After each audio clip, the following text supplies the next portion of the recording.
There are 4 attachment styles, which is anxious, avoidant, also called fearful avoidant, and secure. Emily Freeman is a dating and attraction coach who helps men build confidence and attract their dream woman. And they all come from a subconscious fear, or a fear of abandonment, which would be your anxious attachers, a fear of intimacy, which is avoidant, fear of rejection, which is anxious avoidant or fearful avoidant, and then secure is comfortable with intimacy. They're comfortable with conflict resolution. They're comfortable sharing their life with someone. The percentage of people who are true secures is... There's a phrase going around out there that I hear quite a bit, and I want to hear your interpretation of it, your definition of it, and that is a high value man. Ooh. What is a high value man, and why is that phrase everywhere right now? Yeah, well, it's used in a number of different contexts, but the way that I define high value, whether it be a man or a woman, is based on 2 things. And I look at it through the lens of love and relationship, right? So, one piece of the puzzle for high value is what would make somebody a universally good partner, right? So, what is their level of emotional availability? How much self awareness do they have? How invested in their own growth are they? How much healing have they done? How they're able to communicate? Those are all pieces that are universal traits that would make somebody high value through the lens of relationship and partnership. The other piece is what would make somebody high value to you? So, what would make them a good partner to you? Would it be that you share the same lifestyle, right? If you have certain lifestyle goals, or you want someone who feels comfortable in the circles that you're in, if you share certain interests together. Now, I would want to caveat on that interests is not necessarily an indication of compatibility, right? So we also want to look at values that would also make somebody high value. So, like I said, when I look at the term high value, I'm looking at it through the lens of partnership. So, what would make this person high value to you?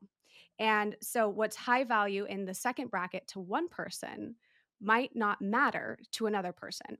And this is where it becomes really important to get clarity on not only who you're attracted to, but who would actually make a good partner to you. The wires to me seem like they could get crossed. And this is, I assume, where you really dig in on coaching. I could see where coaching would solve this, maybe, or address this. Solve is a strong word.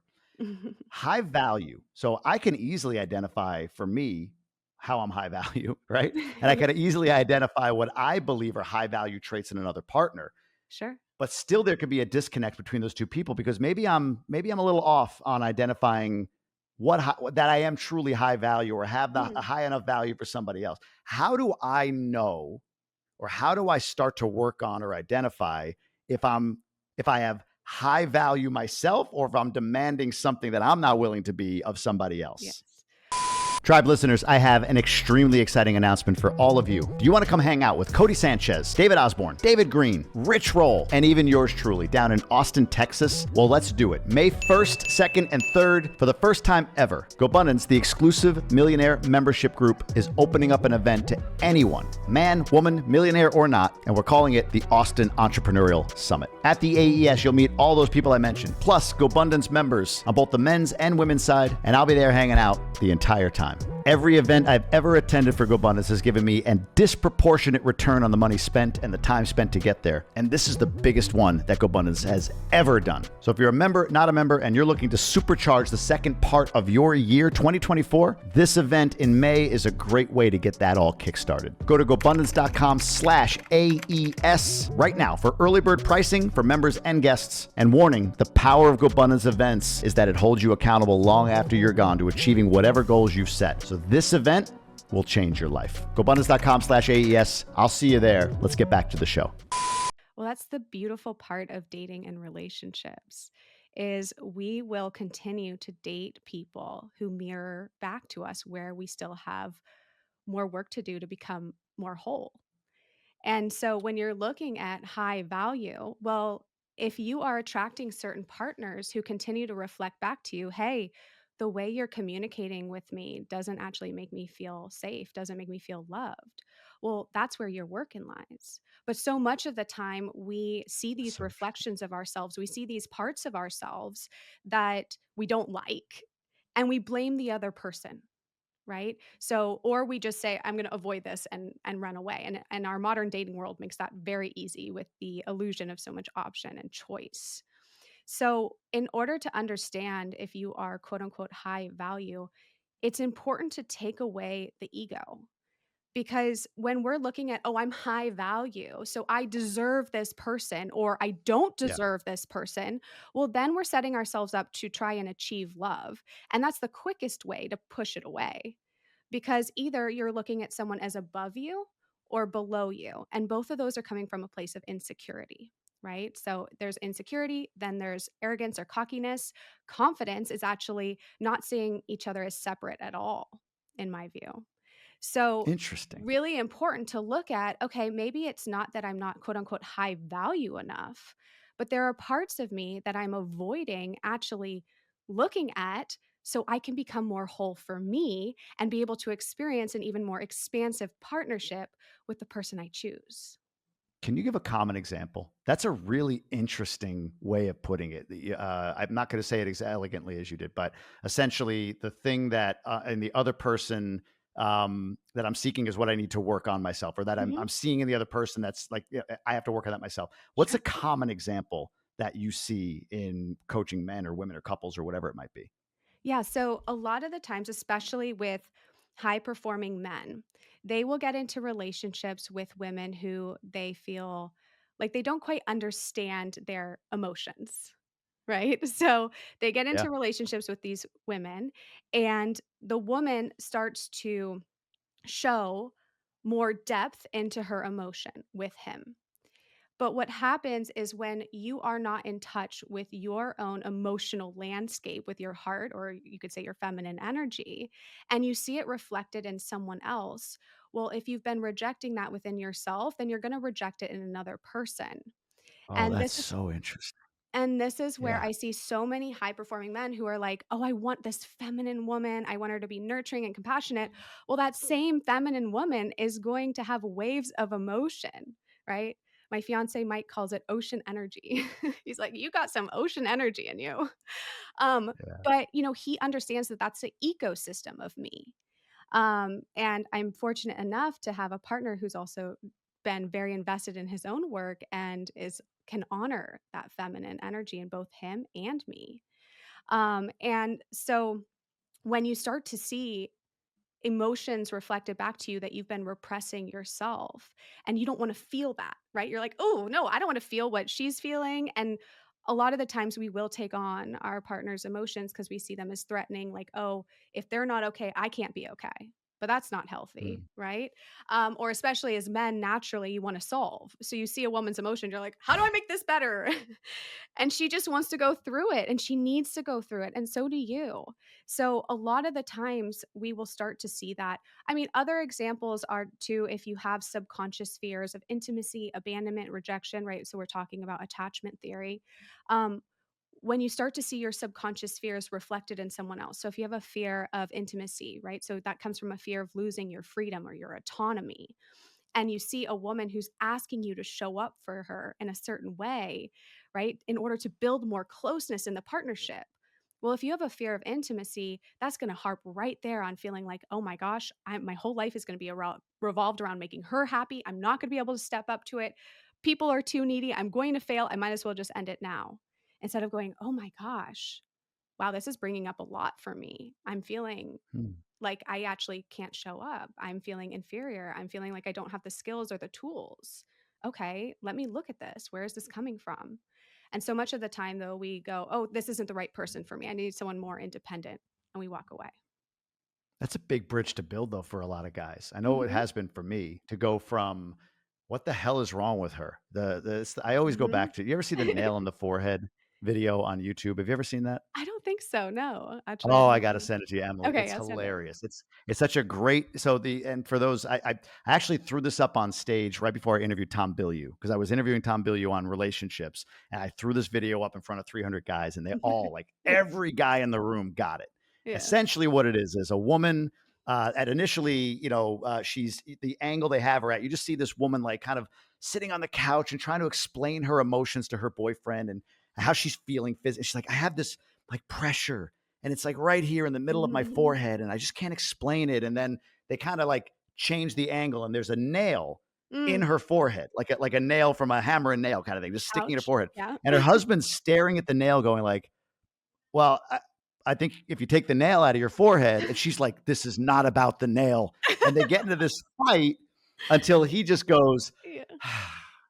"That must be really hard." And she goes, "Oh, thank you for acknowledging that." Yeah, But that is really hard it is. because that's what it's like for a guy. There's Yes. a nail in your forehead. You have Yeah. this problem, this issue, like the fix is so clearly right there. Yes. If Well, I'm we could hearing you, Mhm. oh, go ahead. I'm sorry. No, No, no, go no. dive in. I didn't mean to interrupt you. I was gonna say we could No. also look at the flip side of that too, because so many women don't actually know how to access their feminine energy. And because our society is set up so much to, um, you know, honor more of the masculine, at times wounded masculine, but also healthy masculine energy, they go into fix it mode themselves. But what that does is it emasculates the man in the moment where he's trying to problem solve himself, right? And it puts both Oh, people in let's their let's dive into that Okay. real quick. That's really good. First, define feminine energy. When Okay. you say feminine energy, what are some phrases, words, definition? Give me a sense of what is feminine energy. So, feminine energy, we all have both energies within us, both masculine and feminine, right? Sacred energies. So, the feminine is the nurturing, creative, open, loving, I already said nurturing part of you, right? It's radiant and it comes from our heart, right? So, if you think of the masculine as the head and the feminine as the heart, um, and I think this was talked all the way back as far as men are from Mars and women are from Venus, right? Is like the head and the heart, and when they come together, they are in harmony. Um, so feminine energy is that flow. It's creativity, it's nurturing and compassion. And masculine is the logical, analytical, it's the leadership. Um, a little bit of competition. You don't want to go too far in that though. Then it goes to wounded masculine.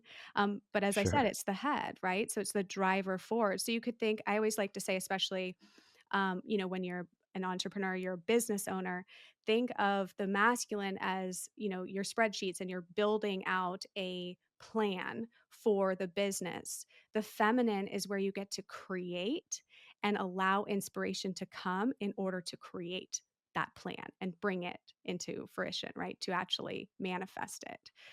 So both are necessary, and they're both within us, which is so powerful. I'm assuming nature and nurture both seem to align women with feminine, men with masculine energy. Is that a fair statement? Sure. I've read a statistic that it's like about 80% of men are core masculine, 80% of women are core feminine. Mm. But it's not really related on gender. Some men might feel like, oh, I have more core feminine energy. Some women might feel like they have more core masculine energy. It's just important to make sure that that's not actually programming, right? Subconscious blocks that are blocking you from your core energy because for some reason you feel more safe in the other energy because that's when it can become wounded. So, like a lot of men will get stuck in their feminine energy because they've had experiences or lack experiences with men in their healthy masculine. And so they've rejected their definition of masculinity, thinking that's masculine energy. And same with women. It can also be, when you've been hurt with the father wound or the mother wound, and you're rejecting that energy. So I would say it's not related really on gender, but in when it comes to dating and relationships, if you are a man wanting a core feminine woman, if you feel like that's going to balance you out and feel really good to you, then you have to be in your masculine energy during the dating process in order to create polarity and attraction. Wow. And in the example, like the nail on the forehead we were just talking Yes. about, the man by saying, "What do you mean you have a pressure? I can see the pressure. I can fix it." Mhm. In that moment, he's in his full masculine, it sounds like. Mhm. She's in her feminine. You Mhm. mentioned she may be not quite expressing her feminine, I don't wanna say correctly, but either way. what is it that he is suppressing on his feminine side in that moment specifically? Does that make sense? Like, what is it that he is, what is the reflection back that he should be aware of so that he can say, wait a minute, why am I feeling this way in that moment with that example? If that's a fair question. Yeah, so in that moment, what's likely happening is that he is it's not necessarily rejecting the feminine in that moment, but going into his core energy and wanting to lead her where he thinks that she needs to go in order to not feel pain anymore. Right? We never want Mm, someone we care about to be in pain. And so we do what we've always been taught and what we've been conditioned to do. So in that moment, it might not be actually like a lack of rejection happening, but more of just an awareness around, part of being a great leader, men and women, is to understand who you're leading and what they actually need and how to support them, right? It's not mm. always just about saying, this is where we're going, hop on board. It's about saying, this is where I'd love to go. What do you think is the best plan of action to get there? Right. So in this situation, I see there's a nail in your forehead. Is there something I can do to help alleviate that pain for you? What Mm. would help you feel better in this moment? And it's really important. I hear this from men all the time. Like, well, doesn't that make me sound weak? Like, I don't know what to do if I'm asking her what to do? Absolutely not. That is so much strength to just show up and say, how can I support you in this moment? And you'd be so surprised how many women or men, women who, if you're asking a man this, they don't know. They don't know. Wow. And that's such a beautiful reflection moment. Like, what do you actually need to feel loved right now? Oh, actually, that sounds like something I can explore. That's interesting. I was at a GoBundance event a couple weeks ago, and there was a speaker, a guy, a man, and again, men in the room, and he was speaking to the concept of masculinity, not as if it was always this way, but that at points, you being a high value man, a driven guy, a you said the word earlier, a high performer, Mhm, somebody like that, when their woman says something as simple as like, ah, the steak isn't cooked the way I wanted it to. mhm. In essence, not literally. His suggestion was Sure. like, that's the woman, the feminine calling out for the masculine to take ownership. So, Mm, in essence, stand up, caveman, and mhm. demand that her steak is done right by Yes. the waiter or waitress. That's a guy. That's Mhm. his perspective speaking to a room full of guys. I'm curious how that lands with you. Yes. I find it extremely attractive, and I know a lot of women do, when a man goes, "Oh, there's a problem in this situation. Let me make sure you're taken care of," especially in the dating process and, when you're pursuing a woman. Yes, if her steak comes out to dinner and she doesn't like it, you can say, "Would you like another one?" And if she goes, "Oh, no, no, no, I'm okay," that's an opportunity to say, "Are you sure? Are you sure you don't I'd love to order you one that you actually enjoy eating." Um, Mm, the issue and lies there is if a woman's not in touch or integrated in her feminine and able to receive that, right? That's where men get confused because women are like, well, he was controlling, right? He sent back my steak. But in that moment, she's actually not allowing herself to receive what it is she truly desires, a perfectly cooked steak just the way that she wants it. I've never been one of those women. I am the woman to be like, excuse me, this is not done the way I wanted it to be done. But my work in that was then allowing a man to show up for me in that moment before I jumped in, right? interesting. Yeah. So Yeah. making sure that I'm not becoming so self-sufficient that there's no room for that. I get that. I Yeah. get that. This makes me think of the role of feminism or what Mhm, feminism is right now. mhm. I've seen so many. There's these podcasts like the Whatever podcast, and it's so confusing. Thank God I'm out of the dating pool. I say in so many ways, but women today, it seems, I don't know. This might come across as ignorant, but This is what it seems. Women today, especially younger women in the dating pool, maybe even older, for men that are going back into the dating pool after years of marriage and getting divorced, but women today, it seems like for many men, want their cake and to eat it too. In other Mm, words, men don't rule me. I mhm, make my money. I do my thing. mhm. But at dinner, well, of course he should pay. What is that? What is that? Is that a woman not connected with her feminine? Is that just a bastardization of what feminism is supposed to be? Like, as a man listening right now, how Mhm. do I deal with that? How do I work with that? And what's happening? Is that a wounded feminine? What is that? Sure.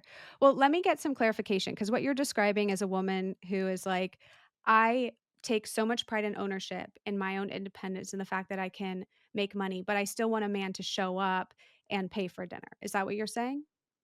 Yeah, in essence. Yes, Okay. let's go with that. I think there's a little bit more of a toxic sound to it when some women say it. It's like, Okay. men suck, we don't need men, Okay. but I go on a date with a man and he should pay.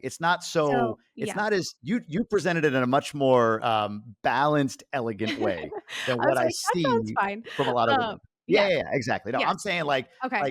like fervently independent, like, I don't don't need no cross man. this Yeah. line. I don't need Okay. no man, but Mhm. you're paying because 'cause you're a man. Yes. That. What Yes. is that?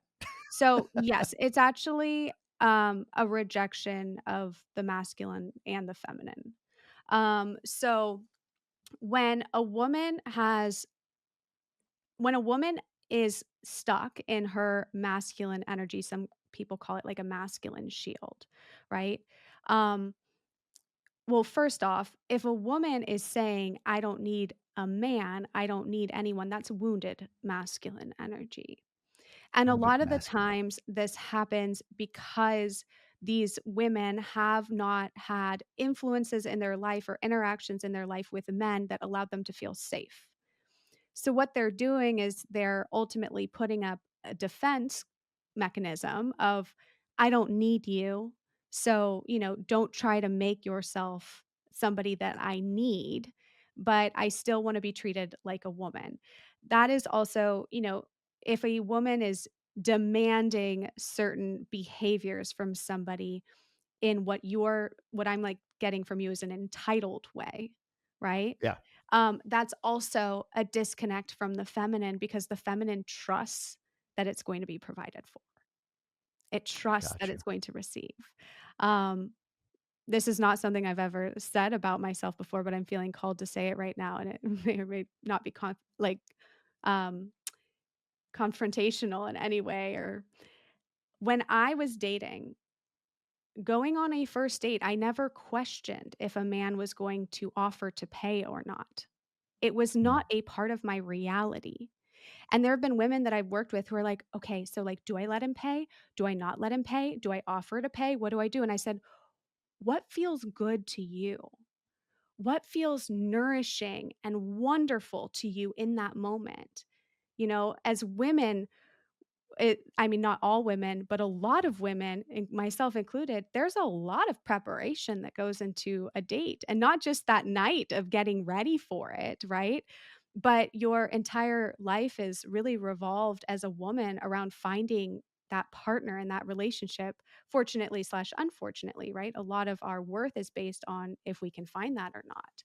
And so, in that moment, for me personally, showing up on those dates, knowing that I was being honored for the thought and the effort that I would put toward even just that interaction or the interactions we've had made me feel adored. It made me feel respected, right?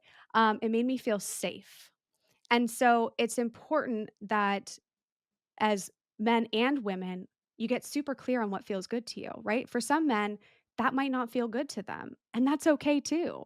There might be a mhm. woman out there where it doesn't feel good to her to have someone pay for the entire bill and she wants to split it, right? That's not to say it doesn't change later in the relationship, right? We're talking about a first date. I want to make that clear. Um, Sure. so, I think it's important, and I've gone on a total tangent from your original question, No, I it's think great. this This is comes great up though. a Yeah. lot around, okay, in our modern dating world, what does it look like to date?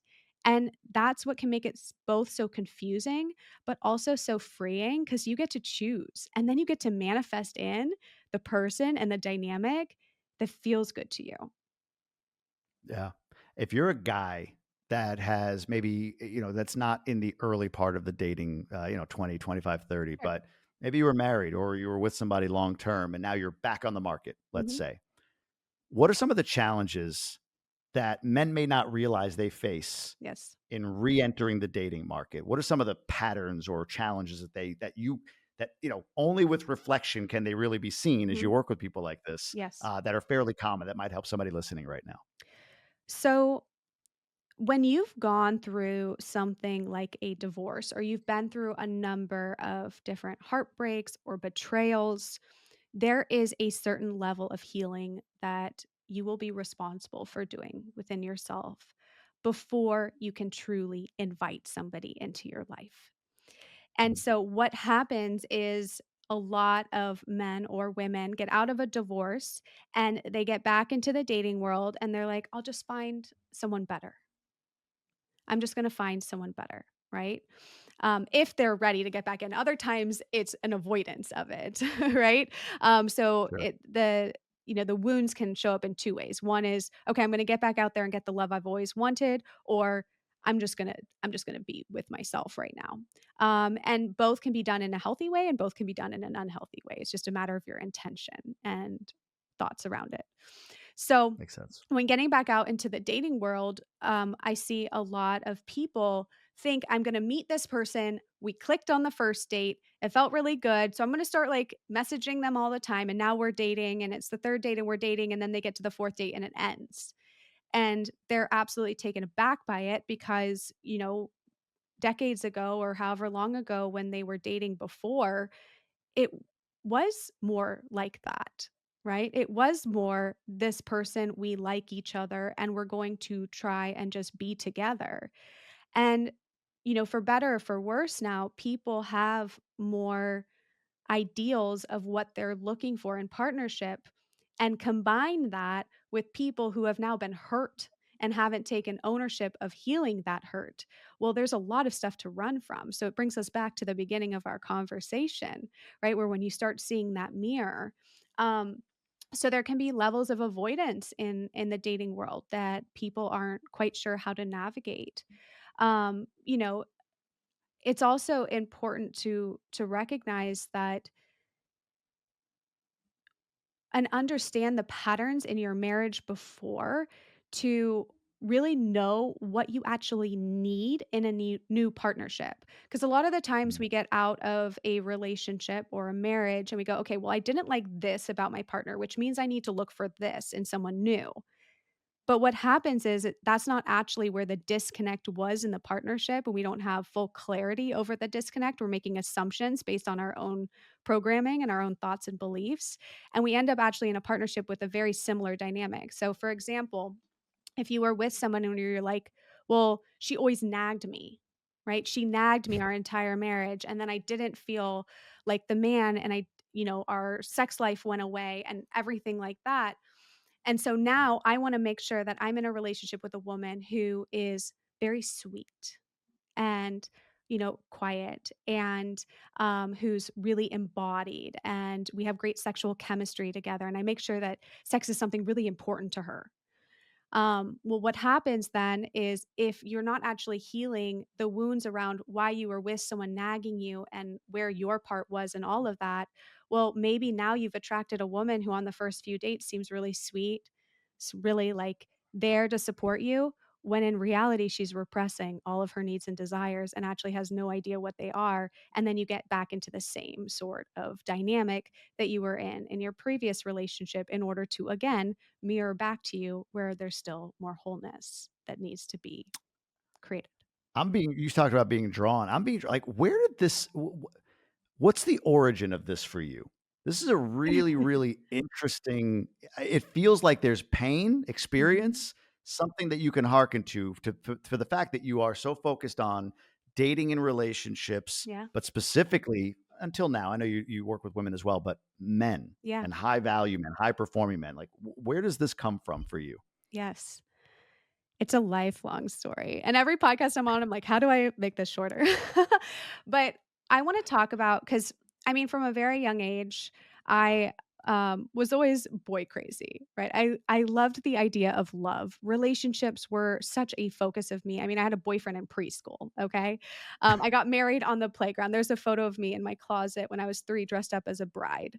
So this was something that I was put on the planet to focus on, in my opinion. Yeah.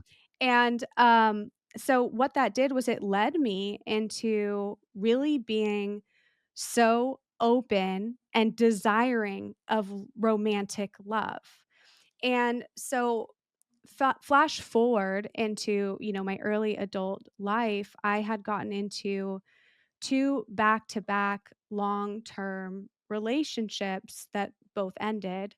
One that was 5.5 years, another that was 2 years. And I got out of those relationships feeling broken. I felt like there was something wrong with me. I felt like I was never going to get what I desired the most, which was to have a partner to share my life with and feel nurtured and cared for and protected and provided by this man who just loved me so much. And I felt like maybe I would never be accepted, and maybe that just, I'd have to hide parts of myself, and I didn't know what parts I was supposed to hide and which parts I was supposed to reveal. So I was Yeah. left with feeling very insecure, and I'd never really felt that in my life before. I was very naturally confident as a young girl and woman, and confident in my ability to get what it is that I desired. And here I was recognizing that I had patterns that weren't working. And it took me a little bit longer to actually recognize what those patterns were. I initially thought, okay, cool. I'm going to get out of this breakup now after the 2 year one and do the same thing I did before and just find somebody else. And the beautiful part of life is your plans aren't always what the universe has planned for you and it usually knows better, right? Universe, God, Yeah. source, whatever term you want to use there. And the universe was like, "Mm-mm, nope, this pattern stops now. It stops now because you are going to find wholeness within you, not somebody else." And so I got back out into the dating world after now understanding thought work better, right? So in order to feel more confident getting back into the dating world, I found thought work and recognized just because I think it doesn't make it true, which for a lot of very intellectual high performers, that's a moment where you're like, "Okay, what? I feel so free." And, like, "Why did nobody tell me this?" Because especially Yeah. if you're intellectual, you're like, "Well, yeah, that's, like, true. I can rationalize that that's true." And when you recognize that you actually get to choose whatever it is you wanna believe, like, wow, that's so freeing.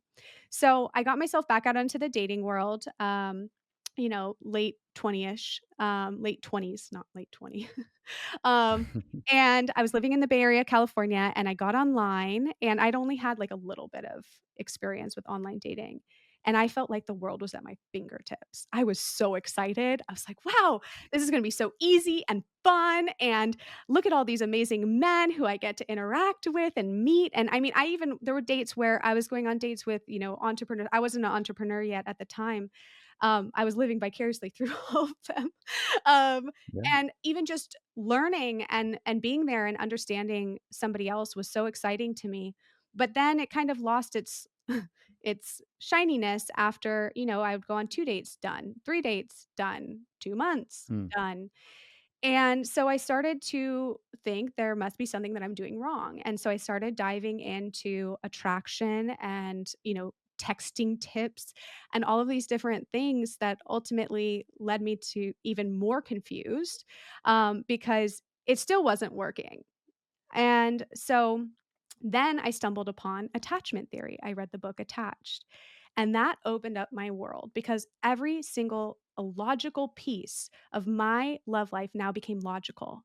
Why I could be so confident in the rest of my life and feel so insecure as soon as I would have like feelings or even just like a guy and be anxious and worried about what he thought all of a sudden made sense to me. And the dynamics in my past relationships made sense to me. I even had one of those exes come and go, I was dismissive, avoidant. I'm like, I do. Yes. Yes, I do. Thank you. I appreciate you also doing your healing. It's so wonderful, both of them. Um, so, yes. Um, from there, I started Well, diving into that. Mhm. real quick before you go, I want to pause there for a second because attachment there is fascinating to me as well. My Yes. wife, my wife also similarly stumbled upon it, and it's one of those things like why don't more people know about this? Why don't more Mhm. people know about their attachment styles? I think there's 4, right? Are there 4 Mhm. attachment styles? Yes, there's Can 4. you can you can you articulate those attachment styles Yes. first? And then I'd love to hear what yours is. Yes. And Jamie, I told you the story was not short. So we can finish it later because it No, gets real it's good. okay, we'll come It gets back. real But good. the attachment thing is gonna lose some people, so I wanna make sure we're like, Yes, what is so let's get attachment theory? into What is it. she talking about? So Yeah. attachment theory, yes, there are 4 attachment styles, which is anxious avoidant, also called fearful avoidant, and secure. And in my coaching, I like to call it attachment tendencies versus attachment Mm, style because I find that there's more flow to them. It depends on the person that's you're true. dating. It depends on, you know, what's going on in your life. And sometimes we can show up more anxious. Other times we can show up more avoidant or fearful avoidant.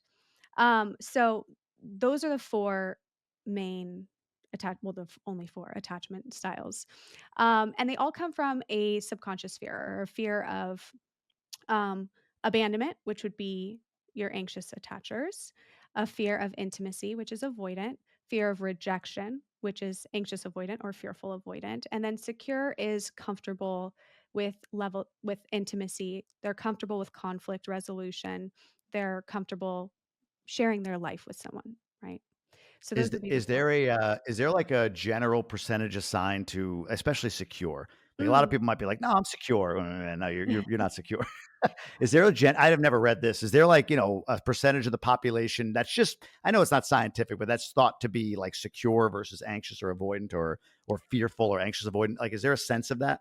Yeah, I wouldn't have a number that I would feel comfortable throwing out just because I haven't read a statistic on it, and I wouldn't say that I can just pull that up on the top of my head right now. But No, when no. working Yeah. with singles, in dating and people who are getting into relationships later in life as well, the percentage of people who are true secures is far lower, right? That's what I And would that think. might sound Yeah. discouraging, and I don't want anyone to take that as a limiting belief that, okay, I have to take the breadcrumbs that this avoidant person is giving me because finding anyone in this day and age, like, I should just settle for this. No, that's not what I'm Mm, talking about. But yeah, the more we can talk about this, the more people can recognize their patterns and start to become more secure, right? Earn yeah. secure is something like a term out there. Oh, I Um, like that. I haven't heard that. Earn mhm. secure. Yeah. So, being able to show up more secure in partnership and the one of the issues I see in like where people will give advice is around in these books, they'll say, "Well, just find a secure person, and that's going to help with your attachment tendencies." And it's true. Having a secure partner really helps with that. I can say my partner is very secure, right? He's gonna have his own other insecure tendencies, but he didn't have the level of avoidance that I had in other partners where I felt a lot more anxious. I actually started on dates, I would know how avoidant someone was because of how anxious I was so in tune with that, like, with Hmm. my emotions at that point where I would leave a date and instead of thinking, "Oh, I must have done something wrong, I feel anxious," I'm like, "Wow, there is some avoidance in this man." So, I feel it, right? I felt his guard up.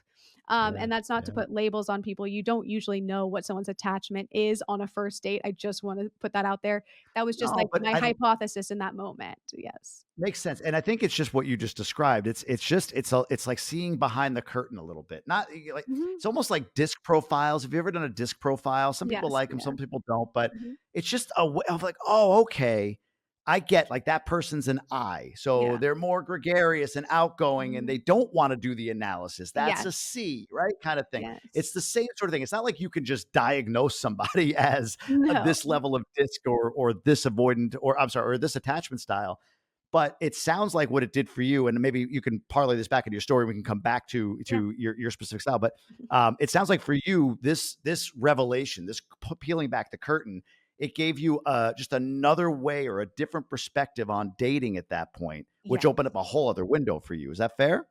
100%. It took the blame off of just me. I always blamed myself. I always blame myself for having messed it up or done something wrong or being too needy or too emotional or whatever it was. And attachment theory allowed me to go, "Oh, nothing happens in a vacuum. Nothing happens in a vacuum." So I can't take full responsibility. Where I could take more responsibility is in the men I was choosing to date, Hmm. right? Were they really allowing me to feel seen and heard in the way that would make me feel safe? Or were they harping more on those core wounds through their core wounds? Right. Oh, So, wow. because we'll reflect back to each other. Right. So if I have Yeah. a fear of abandonment or a fear of rejection, and they have a fear of intimacy, well, my desire for more closeness is going to trigger their fear of losing their autonomy, and my fear of abandonment and rejection, when they pull away or they're trying to do their own thing, it's gonna pull on my wounds. So, that's called the anxious avoidant trap. Mhm, Interesting. Is there a way for people to, in an easy way, like if somebody hearing this for the first time, I'm just imagining this. They may say they're married mhm, or they're not, they're dating. mhm. Because even in like that was for me and my wife, understanding what we each are. I think I'm more anxious, she's more avoidant. Okay, I, I I'm closer to secure than she is. okay. She admits that, but I think that some of that comes from just our past, our Sure. upbringing, whatever. But still, I have my anxious, right? Like, like, you don't love me enough. And for her, it's like as soon as she feels that, it's like I want to push you Mm, further away, right? She's got mhm, that avoidant energy. mhm. So, we read articles, we do this, we do that. But if somebody's sitting out there hearing this for the first time, maybe thinking about their spouse and okay, Sure. anxious, I get that, like gripping or like, I need this attention, avoidant, pushing away. What are some things that people can do to identify this on a first date in their spouse or whatever it might be? Is there Mhm. anything that they can do other than just go read an article somewhere to start to begin to understand what they may be and what their partner may be?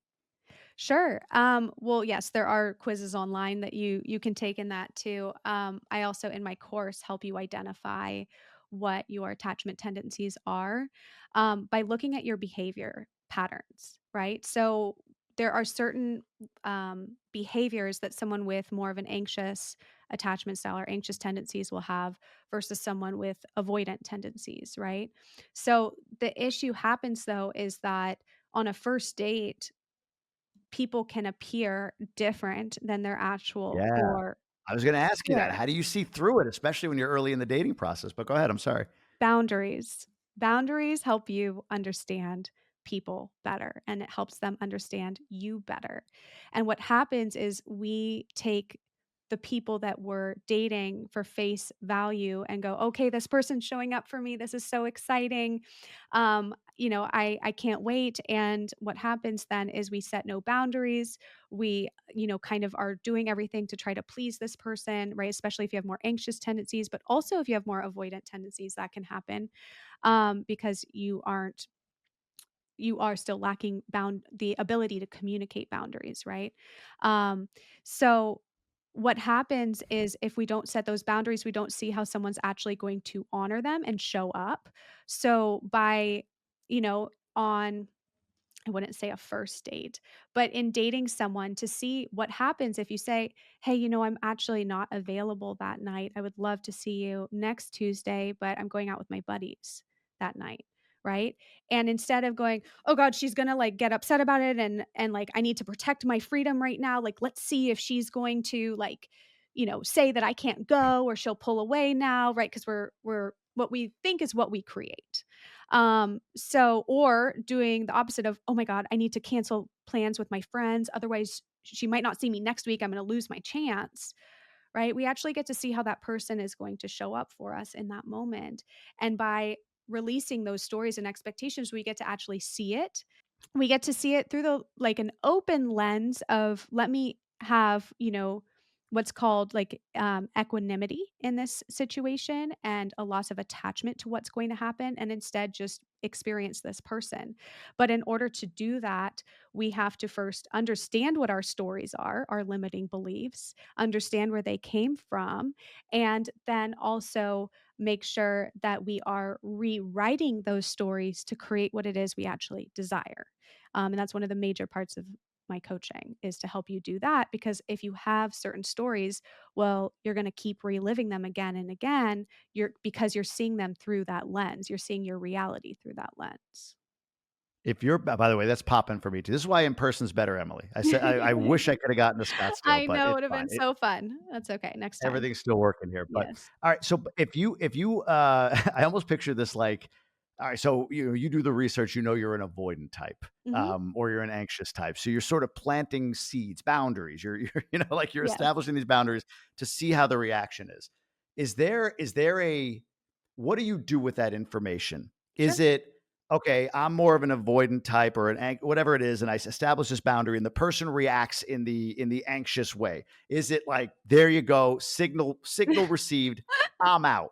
Or is there something that you do with that information at that point? There's still potentially attraction, be it Sure. physical, sexual, energetic, intellectual attraction, but this attachment thing is there. Is it like you're avoidant? She's revealed herself as anxious. Get the F out. Like, what happens now?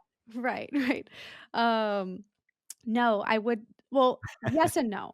So, Oh, I want to make sure that people are aware that you are allowed to have deal breakers. You are allowed to say, "This is how I want someone to show up for me in partnership," or, "This is something that's really important to me," i.e., I want someone who's going to want a family, right? yeah. So it's okay to have those boundaries. And I also want to caveat that boundaries start with internal boundaries. So if you have an anxious style, how often are you allowing yourself to think about that person? Right? How much thought are you allowing to go into that person? And at what point will that increase? And getting really clear on that. And same with, if you're more avoidant, like what is the pacing, right? A lot of people with avoidant attachment styles will actually rush into a relationship and then pull out as soon as there's a certain level of intimacy, right? They'll want to Mhm. avoid and leave. So if you are dating somebody and you notice that they have maybe opposing attachment tendencies, which is highly likely because it does create a level of polarity to have that opposition, which is also why it's really important to be integrated into your masculine or feminine. So that's more of the polarity versus the polarity of like, this person's going to hurt me, right? Mm. So in those moments, what you can do is first, it's important to check in with yourself around what it, what's being activated in me right now based on their behavior. Oh, it's this feeling of like I always have to be on guard that someone's going to leave me or like I have to make sure that I'm always keeping tabs on where their energy is at. Does their energy still feel like it's on me as before, right? If you are noticing more avoidance in somebody and maybe they're not interacting with you as much as you wanted them to. So the first step is to always look within yourself. The next thing is to then observe and allow yourself to see what's going on with that person before coming to them and saying, "Hey, I noticed this tendency in you," right?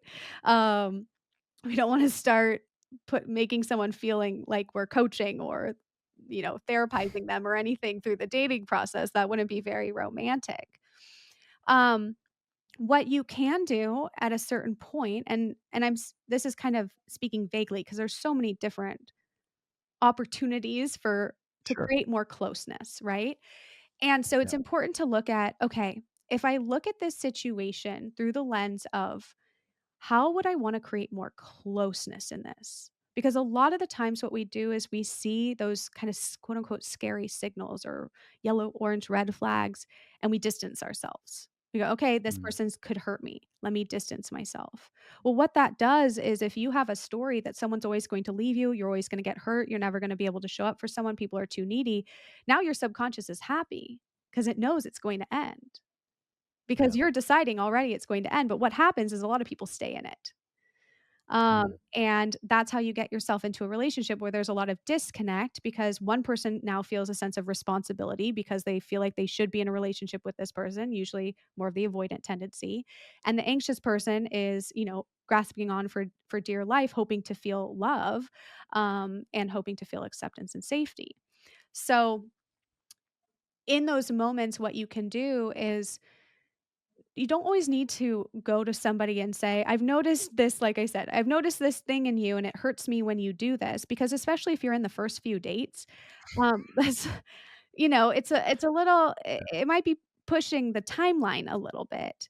But you can open up conversations in the dating process around, you know, when relationship, like, I'm so excited to experience X, Y, and Z with the person I end up with, and I just know that X, Y, and Z allows me to feel so safe and happy in a partnership, and I really value when someone does X, Y, and Z in a partnership.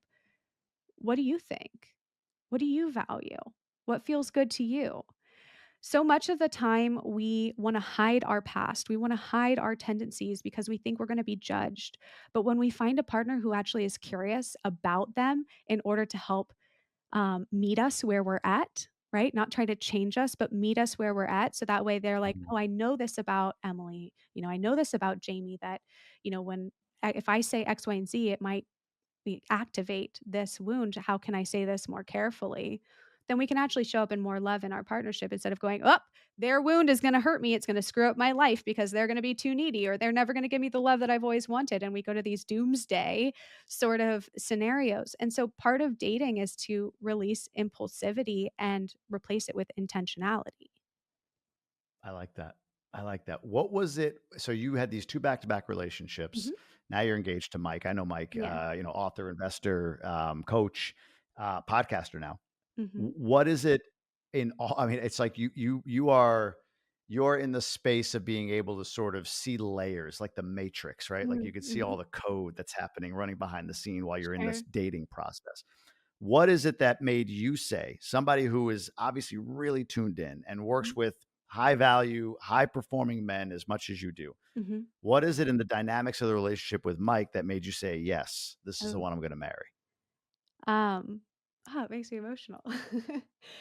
Um, he really saw me and saw right through me to the point where I had my guard up a little bit at the beginning because I was like, if this guy wanted to manipulate me, he could. Like, Mm, he really gets what makes me feel so adored. I mean, he also showed up so intentionally. So I was living in San Diego at the time. He was living in Scottsdale. And we had been FaceTiming for a few weeks, and he would send me video notes, these like 3-minute video notes where, I'm building my business. I'm probably like 80-hour weeks at that point in time. And here's this video from this guy in Scottsdale. And I'm like, okay, I have to watch this video and then I'm gonna have to send him one back. Okay. So it would take me like 8 hours sometimes to get back to him, but he didn't flinch, right? He would just come back with another video. So there was this level of intentionality. And then also, I got to a point where I was like, well, maybe this is just going to be a FaceTime thing that'll end in a couple more weeks. We're on a FaceTime. He's like, I'm going to fly out to San Diego next Tuesday and take you out to dinner. And I said, just dinner. He said, yes, just dinner. And so it was that level of confidence that I saw in him where he's a man who, when he knows what he wants, he goes after it and he goes after it unapologetically. And I, at the time, really needed that because I had so much going on. And um, it really drew me to him. But what really allowed me to feel like he was the one was how safe I felt being myself. Even, experiencing, we would go back and forth. So, of course, there was a little bit of like this, like, quasi like living together situation, right? When we'd go back and forth. And I had so much fear around being scrutinized because of past experiences, and I felt so much freedom just being around him. Like, there was no judgment on me. He didn't see the things I did as threatening to him. He was so secure within himself that I was free to be me. And mm. he just really has always loved me through all of it. And we've both healed and grown even more together. And that's what's also so beautiful is you recognize when you get into a partnership, oh, there's some more left there. And it's about finding the person who's going to support that growth and not be threatened by it or not support you in it, where you both can literally skyrocket as individuals and in the relationship. And, I just feel like there was this level of love and acceptance, and I was never expected to be perfect. And I always had put that pressure on myself to be perfect. So he gave Yeah. me kind of the um, permission to be whatever I am. I love the point you made about healing together. Mhm. Like that's been a dynamic in my marriage over the last 14 years now, 15 years together, 14 years married. And I've said this before, and I don't know if this is the right way of putting it, but it's like I think every relationship needs to die and be reborn multiple times if it's going to last. And what I Mm-hmm. mean by that is, you are not you, but like people start out. I start out as a single guy with certain ambitions and goals, and Mm-hmm. then I meet this other energy, this other person, and I'm with this person, and we are these people for a while. And it's like, oh yeah, so much compatibility. To your point, we feel safe with one another. We feel good. It's like, wow, we're Mm-hmm. pushing each other. And then there's marriage, and it's like not much different, but somewhat different. There's something, mentally about like, okay, we're married, like just Sure. like something Yes. about the idea, right? You're in it. And then you Yeah. have kids, right? Or careers change, or levels go up for you, income wise, status wise, whatever it might be. And you're always doing this as an individual, and it's like to keep two individuals that are standing on two sides of a boat that's getting bigger and bigger, and you're different weights and different sizes as you go along, right? Like the Mm-hmm. only way to keep that going is to acknowledge that we're not the people we were a year, 2, 3, 5 years ago. We're Right. not Yeah. together, and we need to grow into the people that we are today. Now we Mm-hmm. have the other labels, the other aspects to us. We're parents. There's different worries. There's different this, different that. So it's a really interesting thing, like you said, like healing together. It makes so much sense that it is essential to be with somebody else. You said it at the very beginning as well, like how much healing you've done to Mm-hmm. understand that dynamic with one Yeah. another as you start. And Yes. I believe, and this is where I want your thoughts, because you deal with guys that are maybe on the other side or women on the other side who've gone 20 years of marriage and they're back in the dating pool. And I'm sure there's some that comes out about their time being married. But in my mind, what kills marriages is that people don't kill their marriage. In other Mm-hmm. words, what kills the marriage is like, I was 24, she was 23. This is who we were. We locked it in with a Stay white in your dress and a black box. Yeah. tuxedo. Stay That's in your it, box. right? And Mm-hmm. despite the fact that we're growing as individuals, like we just like hold on, and some marriages last that way, but we hold on to this thing that we were on the day we were married, meaning for the other person. Yes. And we never allow us to say, like, that's not who she is anymore. She doesn't look like that anymore. Mm-hmm. He doesn't feel like that. He doesn't think like that anymore. Mm-hmm. She's on her personal development journey, like, all her woo-woo bullshit, right? Like we lock into who you're supposed to be from the day that we were married, and we don't continue to kill off the versions of who we are individually and grow at the same time into something bigger and something more and something more aligned as we go. I think that's what I'm doing right in my marriage and what my wife and I are doing right in my marriage. I throwing that at you. Yes. What lands for you? What do you take from that? What is your perspective? What have you seen in the work you've done? The key to life, it isn't money.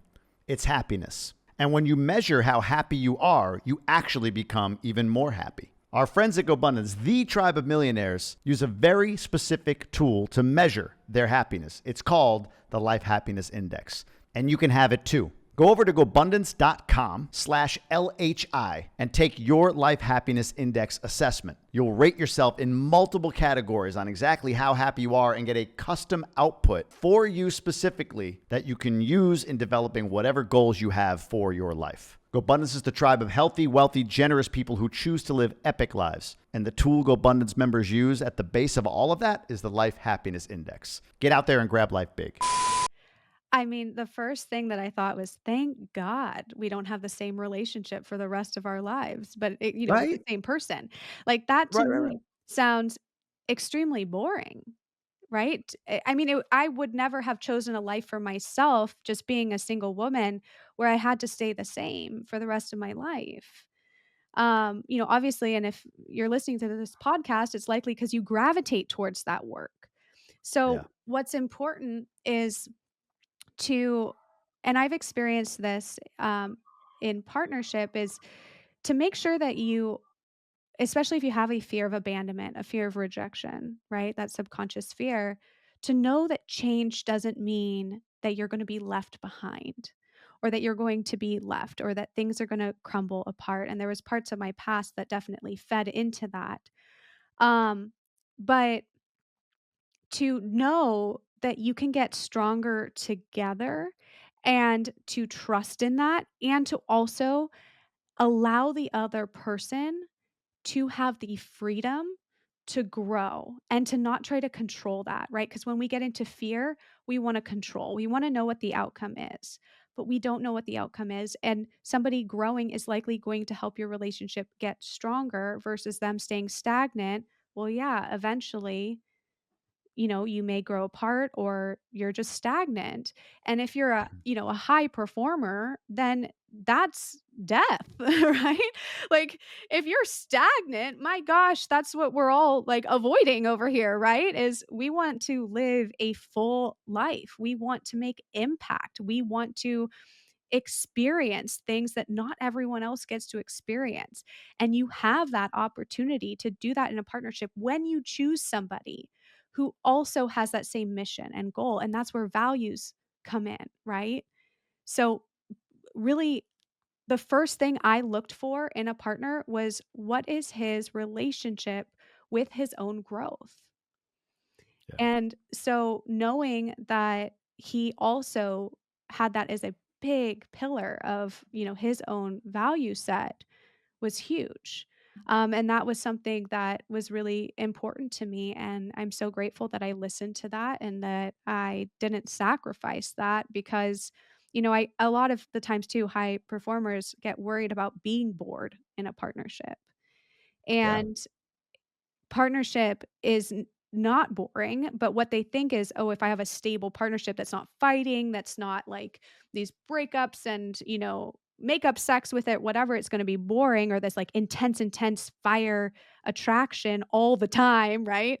Um, then I'm not gonna be satisfied, my eyes are gonna wander, et cetera, et cetera. Well, if you can make it your mission to see how much the 2 of you can grow, and now growth doesn't Yeah. always mean discomfort and, like, changing yourself and tweaking yourself. Growth can also be, "How much more can I love me? How much more can I love this person for where they're at?" And that might be the growth and the work that you need to do in order to truly connect with them and stop trying to fix everything. I love that. And the way you said it at the jump was really good. You said it's boring to be in a relationship with the same person. Isn't that like every Matthew McConaughey rom com that they say to like to the man, like you want to be with the same woman the rest of your life? But you're right. Like that is essentially that's the myth. Like it's not a different human being, but it's a different person at different levels. Mhm, And to your point, like growth could simply be a conversation about something you want to try sexually, something mhm, you want to try intimately, a mhm. place you want. We moved to the Dominican Republic, right? That was a growth move Yes. for both me and my wife and our family. So for the Mhm, two of us together, that creates another, I don't know, another it creates another dynamic to the relationship that's fun, that's sexy, that's interesting, that creates sure. like, newness in the relationship, even though it's a family sort of move. So I like that point. That's sort of like taking the whole idea of like, how could you be trapped with one man or one woman? Like, no, you're right. You shouldn't be. It's going to be Right. a different version of the same person, a different version of the same human being Yes. as you go on. But I mean, my wife was 24, I was 30. I'm 45, she's 39. So Okay. for the two of us, like she's not who I Yes. met at 24. Not even close, and I I would am hope not who not, she met at right? 30. That's like Right, pivotal right. growth years, yes. Exactly, but there's Mm, people that do. I shouldn't say there's people, I hate saying that, but I know that it exists, yeah. that relationship exists, like, I don't even know who you are anymore. In other Mhm. words, I met you and froze you Mm, where you were when we mhm, first met, right up through our wedding day. That's you. And mhm. this version of you today is not that, therefore contract violated. You're not who you said you Sure, were. sure. And yeah, I think allowing growth is a great way to articulate the beginning of a relationship. That's the value that you have. Like, does this Mhm. person allow me to grow? And is he on his growth journey? So Yes. really good, Emily. Really Yeah. good. That's very interesting. I know we're right at the time here. I don't want to belabor anything with you. I don't want to take more of your time than I can. But where could people like getting coaching in this Mhm, space is so important. I know I mean it's right out there. You've coached high performer like Danny Morell admitted it. Like, hey, you were my coach, right? At mhm, some point. So mhm, you've worked with some of the most high achieving men in the world. How does mhm. somebody listening to this reach out, learn more, get to know you more, understand what Yes. programs you have, and so on and so forth? Well, the best place to find me is on Instagram. So that's Emily Freeman Coaching. I'm sure you're gonna put it in the notes of the We will. show.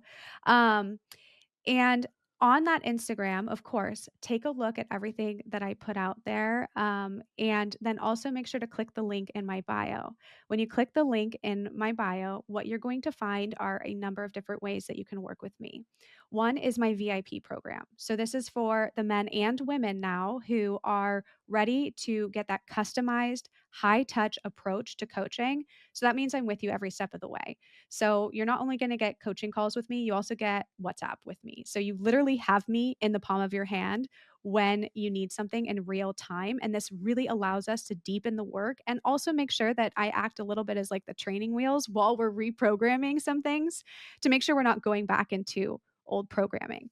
So it's a really powerful container that you get to be in with me. And there's only a select number of those available in order for my energy to really go towards you. Another way that you can start doing and diving into this work is in my course, Masculine in Love. So, this is a digital self study course where you're going to be taken through first the reprogramming process, right? Understanding your attachment tendencies, understanding your limiting beliefs.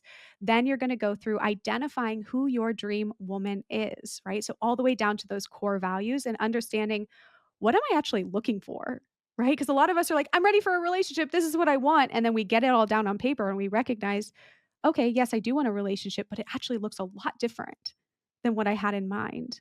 And then Mm, actually how to become an energetic match for that woman. We talked about this a little bit at the beginning with the high value. How do you know if you're high value? Well, how do you know if you're an energetic match for somebody? So looking at making sure that those two are aligned.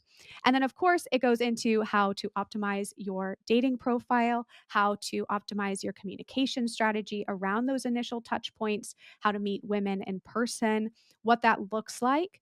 And then, of course, getting into integrating into your healthy masculine and feminine energy, how to create polarity, gets into some flirtation, and then also communication and boundaries. So it really sets you up to not only be able to attract a woman into your life, because I work with men who have trouble attracting women, but I also work with a lot of men who can attract women, but it's about attracting the right woman and then actually being able to keep her. So, how do mm. you set yourself up for success from the moment that you get online or that you go out and you see her to know that you are going to build a lasting partnership, not just get into something, have some attraction tips, and then they're going to leave, right? Because that was a lot of my pain in dating. Um, so, those are 2 ways to work with me, and the application process, you're just gonna go through an application process for the VIP. I reach out to you personally, so you'll get an email back from me personally. And then Masculine in Love, you get access to an exclusive Facebook group where you're gonna be with all the other men in the course to have that level of support. Amazing. Yeah. Amazing. Emily, I appreciate you coming on. Thanks for sharing and going deep on some of these concepts. Really, really fun. Really, really interesting. And Yeah. yeah, we'll stay in touch. I appreciate you. Yeah, thank you so much. This was super fun.